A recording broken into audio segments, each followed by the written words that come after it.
Assalamualaikum warahmatullahi wabarakatuh. Hai semuanya, saya Silvana Madia Arinka. Saya mahasiswa aktif PGSD semester 5 di STKIP Darussalam Cilacap.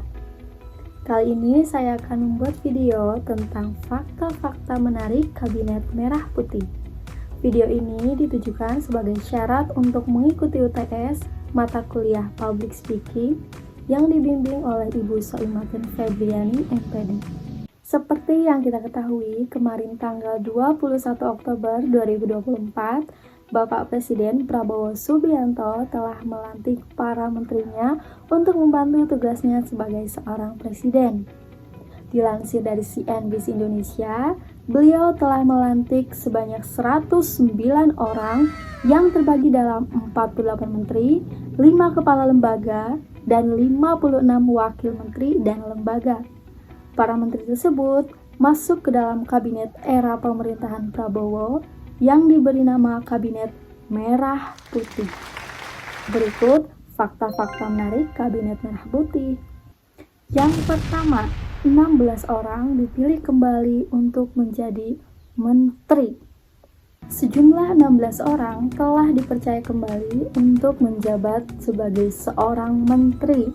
Berikut daftar nama-nama orang yang dipilih kembali oleh Bapak Prabowo Subianto dilansir dari kompas.com.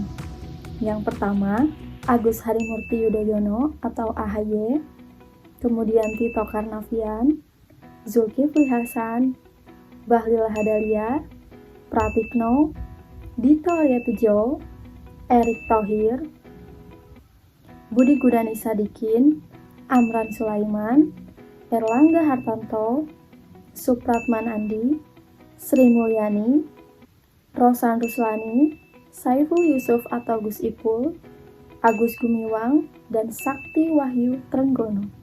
Namun ada satu orang yang menarik bagi saya, yaitu Ibu Sri Mulyani telah dipercaya kembali untuk menjadi seorang Menteri Keuangan. Beliau telah dipercaya selama 3 periode dalam era pemerintahan yang berbeda, mulai dari pemerintahan SBY, pemerintahan Jokowi, dan saat ini dipercaya kembali oleh Bapak Prabowo Subianto. Beliau sebagai mantan Managing Director World Bank, beliau juga telah mendapat gelar Honoris Causa Doctor of Laws dari Australian National University. Selain itu, banyak sekali prestasi yang didapatkan oleh beliau, yaitu pada tahun 2018, beliau terpilih menjadi Best Minister in the World pada World Government Summit di Dubai. Kemudian pada tahun yang sama juga, beliau telah mendapat gelar Finance Minister of the Year East Asia Pacific. Kemudian pada tahun 2019, beliau dinobatkan sebagai Menteri Keuangan terbaik di Asia Pasifik versi majalah Keuangan Finance Asia. Yang kedua, pemecahan kementerian. Pemecahan kementerian menurut saya ini merupakan hal yang sangat berani yang dilakukan oleh Bapak Prabowo, di mana sebelumnya di era Jokowi hanya terdapat 34 kementerian, sekarang menjadi 48 kementerian. Namun hal ini tidak perlu dipermasalahkan ya, porsi gemuk atau porsi kurus. Yang terpenting semua permasalahan negara dapat terselesaikan dengan baik. Mulai dari tidak ada kemiskinan, tidak ada kelaparan, cari pekerjaan jadi lebih mudah, dan juga akses pendidikan mudah, biaya pendidikan yang mudah dan terjangkau, dan lain sebagainya. Namun ada satu hal yang menarik bagi saya, khususnya di Kemendikbudristek. Di kementerian ini sebelumnya dijabat oleh Bapak Nadiem Makarim. Nah sekarang dipecah, dibagi menjadi 3. Yang pertama, Profesor Abdul Mukti sebagai Menteri Pendidikan Dasar dan Menengah.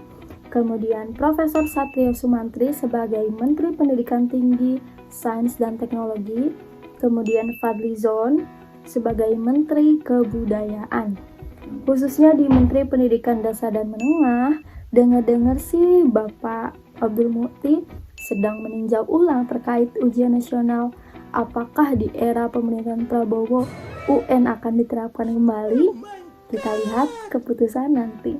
Kita berharap semoga menteri-menteri yang sudah dipilih bisa menjalankan tugasnya dengan baik karena sudah dipecah, dibagi, semoga tugas atau permasalahan yang diselesaikan bisa lebih fokus dan juga terarah. Yang ketiga, retreat Kabinet Merah Putih. Pembekalan atau retreat Kabinet Merah Putih dilaksanakan pada tanggal 24 sampai 27 Oktober di Magelang. Lalu, apakah kegiatan ini dibiayai oleh APBN? Dilansir dari Detik News, Istana tegaskan retreat Kabinet Merah Putih dibiayai uang pribadi Prabowo. Menggunakan dana dari Pak Prabowo sendiri, ujar Kepala Presidential Communication Office atau PCO Hasan Nasbi kepada wartawan Senin 28 Oktober 2024. Menteri Kehutanan Raja Juli Antoni mengatakan retreat Kabinet Merah Putih semakin memperjelas orientasi pemerintahan Presiden dan Wakil Presiden Prabowo Subianto Gibran. Acara ini keren banget, sangat menyenangkan dan menggembirakan. Pertama, saya merasa retreat ini menambah kejelasan visi, misi, dan tujuan, serta orientasi pemerintahan yang dipimpin oleh Pak Prabowo, kata Raja Juli Antoni. Beragam komentar yang diberikan oleh para netizen masyarakat Indonesia di sosial media terkait biaya retreat kabinet. Yang pertama dari Emot Mawar Layu, APBN, anggaran Prabowo bukan negara. Kemudian dari Dairus 99, ya begitulah untungnya punya pemimpin yang udah kaya raya, jadi gak cari kekayaan kalau memimpin. Dan beragam komentar dari netizen lainnya. Ternyata retreat atau pembekalan para menteri ini baru pertama kali dilakukan pada era pemerintahan Prabowo. Sebelumnya di era pemerintahan Soekarno sampai Jokowi belum pernah dilakukan kegiatan pembekalan para menteri. Keempat, staf dan utusan presiden dari kalangan artis.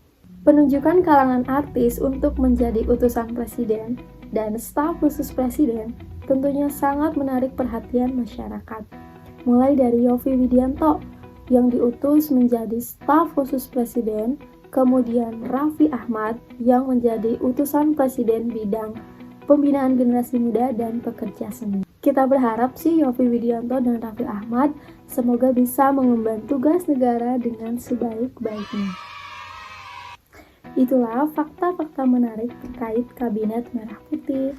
Semoga bisa menambah pengetahuan kalian. Terima kasih. Wassalamualaikum warahmatullahi wabarakatuh. Bye-bye.